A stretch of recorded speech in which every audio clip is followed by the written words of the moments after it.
Ассалаумағалейкум өнерсүйер қауым. Бүгін біз Қазақстан Республикасының мәдениет қайраткері, композитор, профессор, доцент Бөкейса атамыздан сұхбат алуға келдік.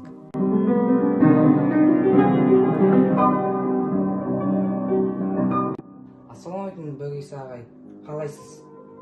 Құдайға шүкір, Құдайға шүкір балам. Қош келіпсің.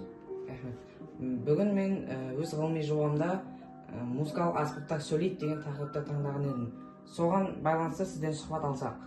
Дұрыс, айналайын. Мені іске сәт, ісіңе сәт. Сіздің ойыңызша қалай? Музыкалық аспаптар сөйлейді дейді. Олар не тілі немесе өздерінің дыбысы бар ма? Әрине, ол домбыра сөз жоқ. Музыкалық үнімен барлық уақиғаны жеткізеді.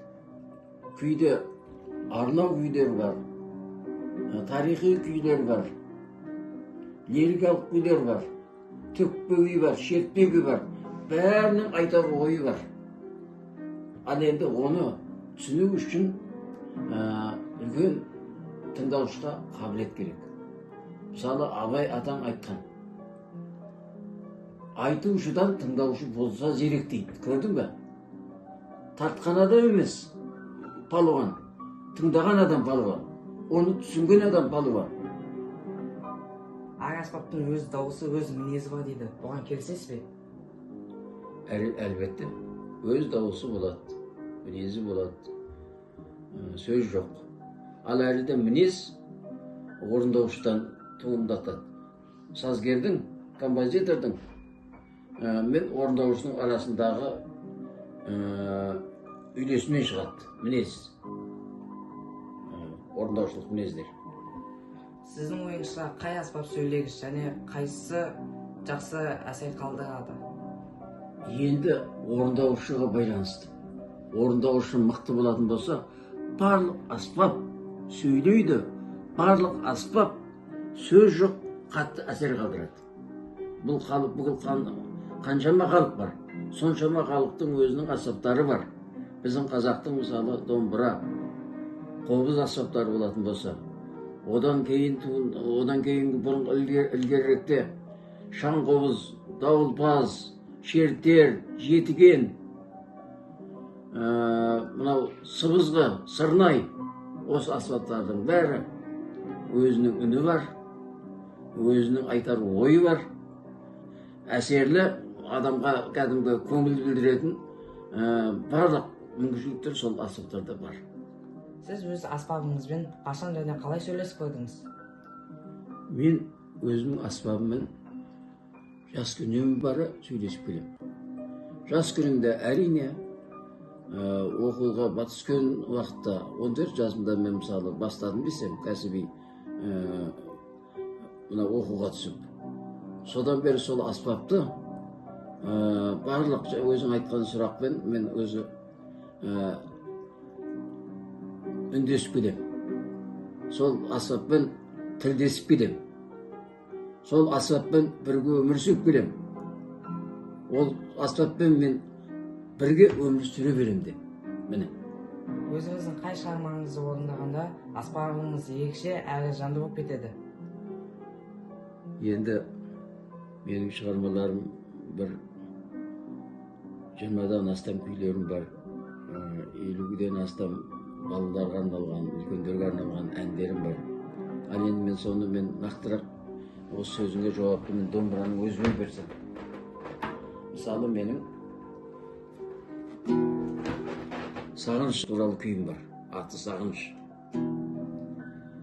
Енді бұдан мен қатты әсер алам, басқаға да әсер қалдыралам.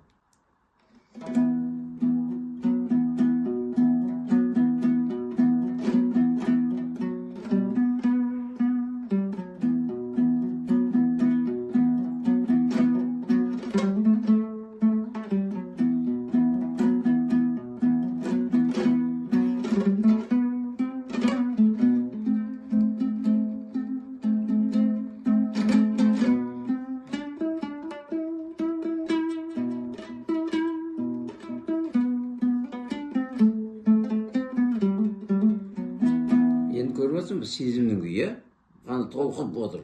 Ал енді мына бір шығармамда шығарманың орталық буында кәдімгі шабыттанып кететін жерде бар желтоқсан деп аталады. Кешегі желтоқсан көтерілісіне арнап шығарған күйім.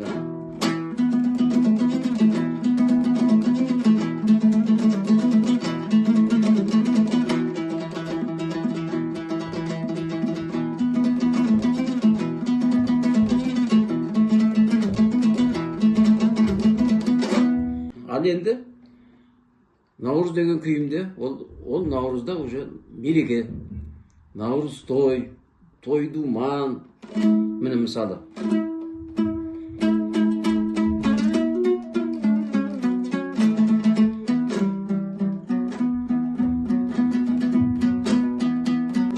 Деп кете береді. Қазақтың ұлттық аспаптарынан бөлек қандай басқа елдің аспаптары туралы айта аласыз? Иә, айтуға болады. Міне сол дұрыс сұрақ қойдым. Мысалы, әр ұлттың өзінің аспаптары бар. Мысалы, нағыз қазақ емес, нағыз қазақ домбыра дейміз ғой, иә? Сөйтсе екінші ақын тұрып айтады дейді. Нағыз орыс емес, нағыз орыс балабайға, нағыз орыс балалайка деп айтады дейді. Міне, балалайка деген орыстың аспабы бар, баян деген аспабы бар. Тағы да көптеген аспаптар бар. Ал өзбектерде мысалы дутар бар, гиджак деген бар, қобыз сияқтысы. Ал енді қырғыздарда қомыз бар. Европалық ұлттарда скрипка бар, фортепиано бар.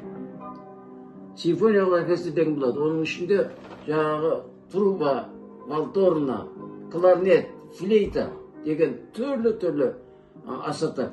Олардың бәрі айналып келгенде әрбір ұлттың ежеден келген аспаптары бірақтан сол оркестрге жиынтық қылып алып келген. Мен енді осы жерде көрініп тұрған жерде жаңағы баян жоқ, гиджак жоқ, дутар жоқ, бәрін ойнап беререм. Ал енді фортепианоны көріп тұрсын, ә? Сонда мен фортепианоға барып фортепианоны тұрады. Міне, мынау фортепиано.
Мына кітапты саған сыйладым, ол төріңдердің тұрсын.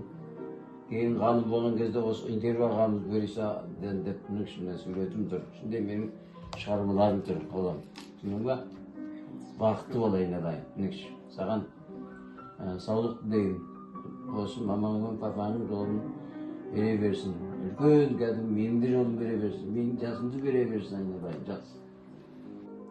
Ата, бүгінгі сізбен алған сұхбатыма өте көп рахмет. Сіздің берген кітабыңызды мәңгі сақтаймын. Аман болыңыз, ұзақ ғұмыр сүріңіз.